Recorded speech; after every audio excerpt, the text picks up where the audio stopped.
പിണറായി വിജയനും കേന്ദ്ര ആഭ്യന്തരമന്ത്രി അമിത്ഷായും തമ്മിലുള്ള കൂടിക്കാഴ്ച എന്തായിരുന്നു? അതിൻ്റെ പിന്നാമ്പുറ കഥ എന്തിനായിരുന്നു അമിത്ഷായെ പിണറായി വിജയൻ കണ്ടത്?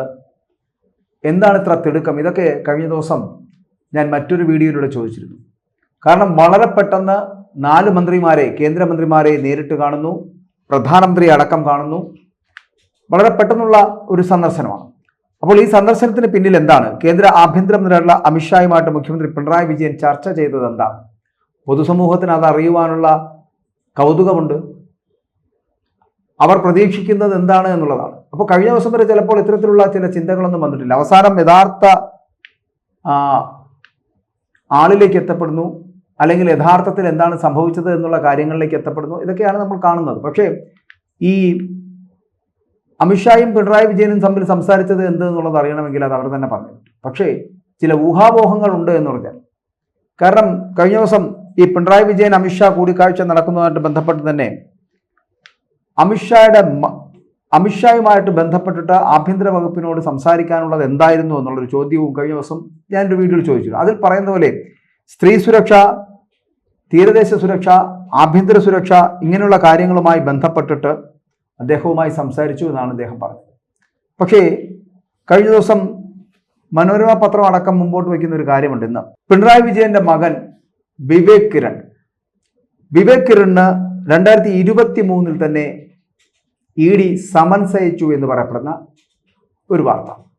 അപ്പോൾ ഇതിൽ കൊടുത്തിരിക്കുന്നത് Vivek Kiran son of Pinarayi Vijayan Cliff House Thiruvananthapuram എന്ന പേരിൽ അയച്ച സമൻസിൽ അതിൽ അന്വേഷണ ഉദ്യോഗസ്ഥർ രേഖപ്പെടുത്തിയിരിക്കുന്നത് എന്താണെന്ന് അറിയാമോ?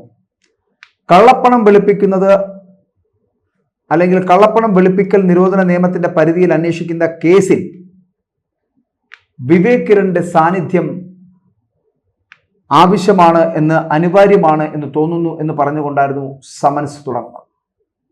അതുകൊണ്ട് തന്നെ 2023 ഫെബ്രുവരി മാസം 14 രാവിലെ 10:30 EDയുടെ ഓഫീസിൽ ഹാജരാകണമെന്ന് പറഞ്ഞുകൊണ്ട് സമൻസ് വന്നിരിക്കുന്നു. അതിനകത്ത് പറയുന്നുണ്ട്, Aadhaar, pan card, bank account വിവരങ്ങൾ, സ്വന്തം പേരിലും കുടുംബാംഗങ്ങളുടെ പേരിലുമുള്ള സ്വത്തുക്കളുടെ വിവരങ്ങൾ എന്നിവ അടക്കം ഹാജരാക്കുമ്പോൾ, അതായത് എന്നാണോ വരാൻ പറഞ്ഞിരിക്കുന്നത് അന്ന് ഹാജരാക്കുമ്പോൾ ഇവയെല്ലാം സമർപ്പിക്കേണ്ടതാണ് എന്ന് പറയുന്നുണ്ട്.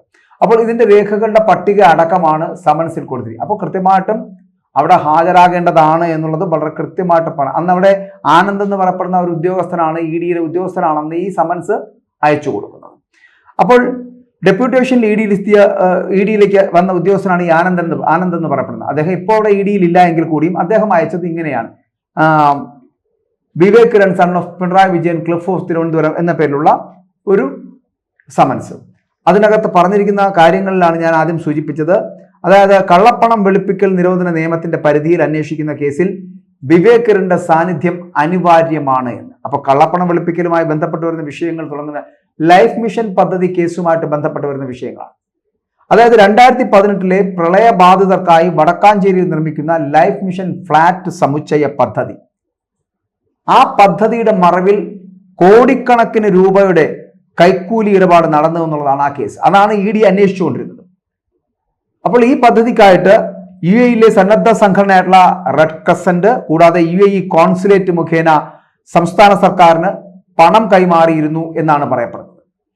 അപ്പോൾ പദ്ധതിയുടെ നിർമ്മാണ കരാർ ലഭ്യമാക്കിയതിനുള്ള കൈക്കൂലിയായിട്ട് അന്ന് ഈ യൂണിടാക് ബിൽഡേഴ്സിന്റെ managing partner Santhosh Eappen consulate ഉദ്യോഗസ്ഥർക്കും ഒപ്പം തന്നെ M ശിവശങ്കറിനുമായിട്ട് 4.40 കോടി രൂപ അന്ന് നൽകിയെന്നാണ് ED കണ്ടെത്തിയിരുന്നത്.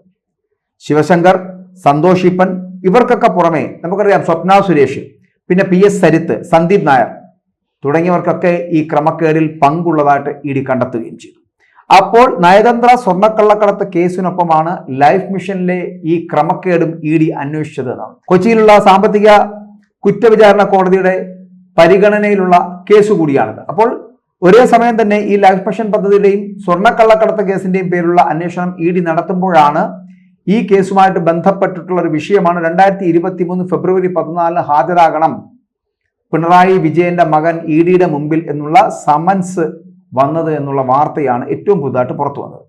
അപ്പോൾ ഞാൻ ആദ്യം സൂചിപ്പിച്ച പോലെ ആഭ്യന്തരമന്ത്രി അമിത്ഷായുമായിട്ട് മുഖ്യമന്ത്രി പിണറായി വിജയൻ ചർച്ച ചെയ്തത് എന്തായിരുന്നു? അപ്പോൾ ഈ ചർച്ചകൾക്കിടെയാണല്ലോ ഇപ്പൊ നമ്മൾ ഈ പറയുന്ന കള്ളപ്പണം വെളുപ്പിക്കൽ അടക്കമുള്ള കാര്യങ്ങൾ കേസ് അന്വേഷണവുമായിട്ട് ബന്ധപ്പെട്ടിട്ട് മുഖ്യമന്ത്രിയുടെ മകൻ ഹാജരാകണമെന്ന് ആവശ്യപ്പെട്ടുകൊണ്ട് എൻഫോഴ്സ്മെന്റ് ഡയറക്ടറേറ്റ് സമൻസ് അയച്ചതിന്റെ രേഖ ഇപ്പോൾ പുറത്തു വന്നിരിക്കുന്നത്. അത് പുതിയ വാർത്തയാണ്. പക്ഷെ സംഭവം 2023 ഫെബ്രുവരി 14 ഹാജരാകേണ്ട സമൻസ് ആണ് എന്നുള്ളത് ഓർക്കുക. അപ്പോൾ ഇതാണ് ഞാൻ ആദ്യം പറഞ്ഞത്. 2023 അയച്ച ആ സമൻസിന്റെ പകർപ്പാണ് ഇന്ന് പല പത്രങ്ങളും ഇന്ന് പുറത്തുവിട്ടിരിക്കുന്നത്. മനോരമയാണ് ഇത് പുറത്തുവിട്ടിരിക്കുന്നത്. ഈ സമൻസ് ഇപ്പോഴും സജീവമാണ്. വേണമെങ്കിൽ ഈ കേസിൽ ഇനിയും കിരണിനെ ചോദ്യം ചെയ്യാൻ കഴിയുന്ന തരത്തിലുള്ള സാധ്യത ഉണ്ട് താനും, വിളിപ്പിച്ചേക്കുകയും ചെയ്യും. മുഖ്യമന്ത്രി പിണറായി വിജയന്റെ മകൻ വിജയ് കിരണിന് എൻഫോഴ്സ്മെന്റ് ഡയറക്ടറേറ്റ് അയച്ച സമൻസിന്റെ ആധികാരികത അത് സ്ഥിരീകരിച്ചുകൊണ്ട് എൻഫോഴ്സ്മെന്റ് ഡയറക്ടറേറ്റിന്റെ വെബ്സൈറ്റിലുള്ള വിവരങ്ങൾ അടക്കമാണ് ഇന്ന് പ്രമുഖ ദിനപത്രം പുറത്തുവിട്ടിരിക്കുന്നത്. അങ്ങനെ ആ ദിനപത്രത്തിൽ കൊടുത്തിരിക്കുന്ന പോലുള്ള എല്ലാ രേഖകളും കൃത്യമാണ് എന്നാണ് പറയപ്പെടുന്നത്. അപ്പോൾ നയതന്ത്ര സ്വർണ്ണക്കടത്ത് കേസ് അന്വേഷണം നടന്നുകൊണ്ടിരിക്കുന്നതിനിടെയാണ് ഈ വടക്കാഞ്ചേരിയുമായി ബന്ധപ്പെട്ട് വരുന്ന വടക്കാഞ്ചേരിയിലെ ലൈഫ് മിഷൻ പദ്ധതിയുമായിട്ട് ബന്ധപ്പെട്ട് സമൻസ് അയച്ചത് എന്നുള്ളതാണ് ഇപ്പോൾ നമുക്ക് കിട്ടുന്ന വിവരം എന്ന് പറയുന്നത്. അപ്പോൾ അന്നത്തെ ED കൊച്ചി അസിസ്റ്റന്റ് ഡയറക്ടർ, ഞാൻ നേരത്തെ പറഞ്ഞ പോലെ PK ആനന്ദായിരുന്നു, അദ്ദേഹമായിരുന്നു ഈ സമൻസ് അയച്ചത്. 2023 ഫെബ്രുവരി മാസം 14 രാവിലെ 10:30 EDയുടെ കൊച്ചി ഓഫീസിൽ ഹാജരാകാൻ വേണ്ടിയിട്ടുള്ള ഒരു സമൻസ് ആയിരുന്നു. എന്നാൽ വിവേക് അന്ന് ഹാജരായില്ല. അതേ ഓഫീസിൽ 3 ദിവസം നീണ്ടുനിന്ന ചോദ്യം ചെയ്യൽ നടക്കുന്നുണ്ടായിരുന്നു. ആരെയാണ്?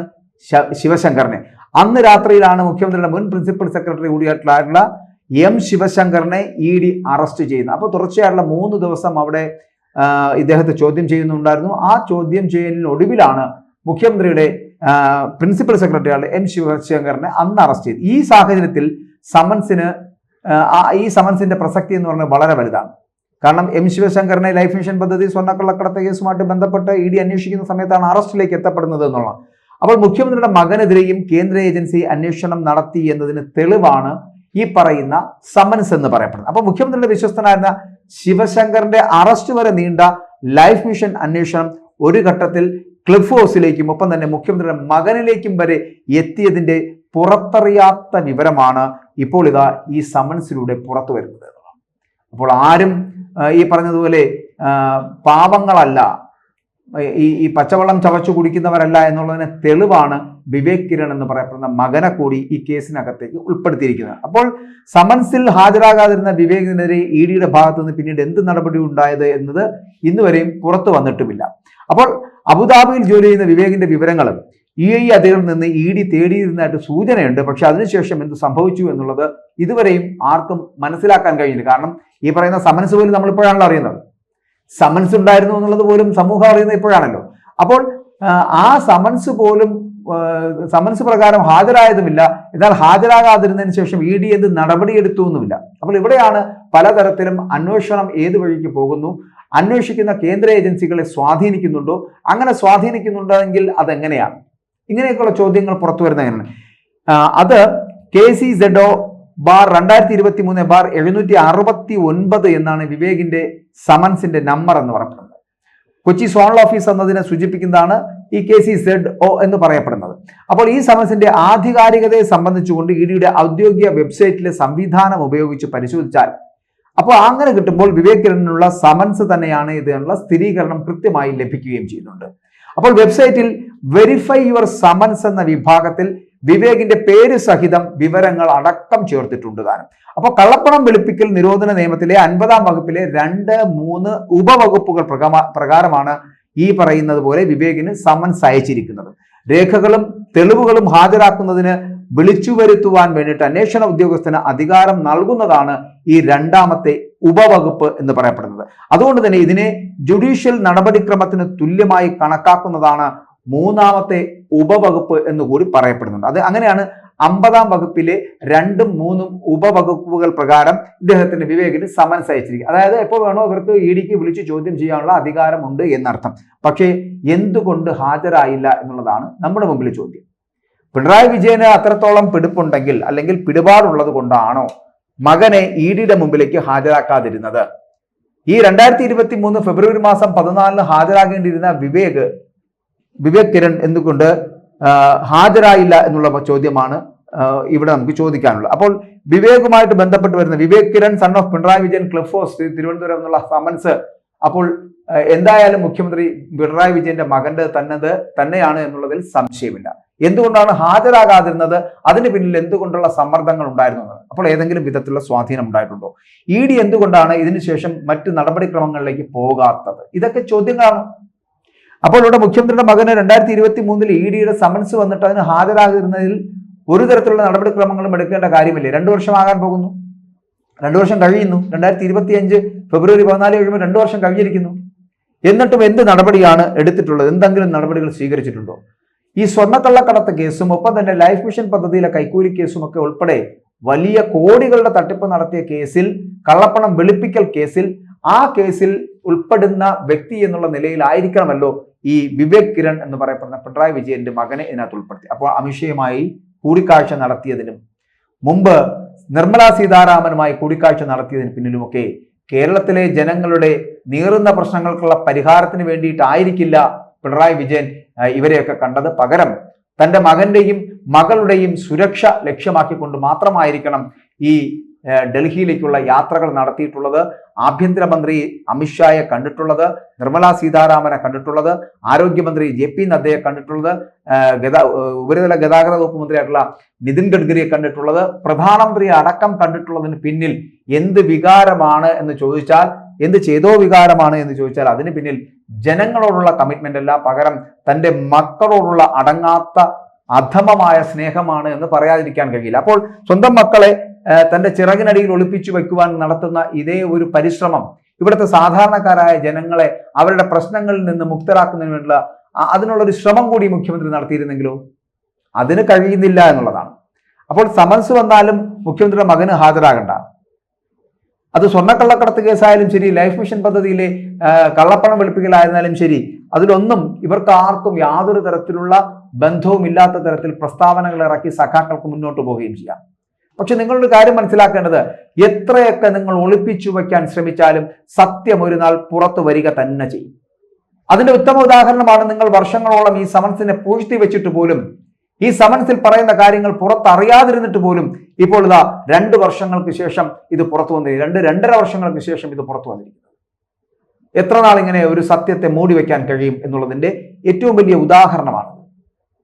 യഥാർത്ഥത്തിൽ ഇങ്ങനെ ഒരു സമൻസ് അയച്ചിട്ടില്ല എന്ന് ഏതെങ്കിലും തരത്തിലുള്ള ഒരു വാദഗതികൾ മുന്നോട്ട് വയ്ക്കുവാൻ ഇടതുപക്ഷ സർക്കാരിനോ പിണറായി വിജയനോ കഴിയുമോ? ഒരിക്കലും കഴിയില്ല. കാരണം വളരെ വ്യക്തമായിട്ട് ഈ പറയുന്ന വെബ്സൈറ്റിലൂടെ അത് നമുക്ക് ലഭ്യമാകുന്നുണ്ട്. അത് ഇന്നത്തെ പത്രമാധ്യമങ്ങൾ വളരെ കൃത്യമായി പറയുകയും ചെയ്യുന്നുണ്ട്. അങ്ങനെയാകുമ്പോൾ ലൈഫ് മിഷൻ പദ്ധതിയിലും ഈ സ്വർണ്ണക്കള്ളക്കടത്ത് കേസിലുമൊക്കെയുള്ള EDയുടെ അന്വേഷണം അടക്കം ഇനിയും കുറച്ചുകൂടി കൃത്യമായി മുന്നോട്ട് പോകേണ്ടതുണ്ട്.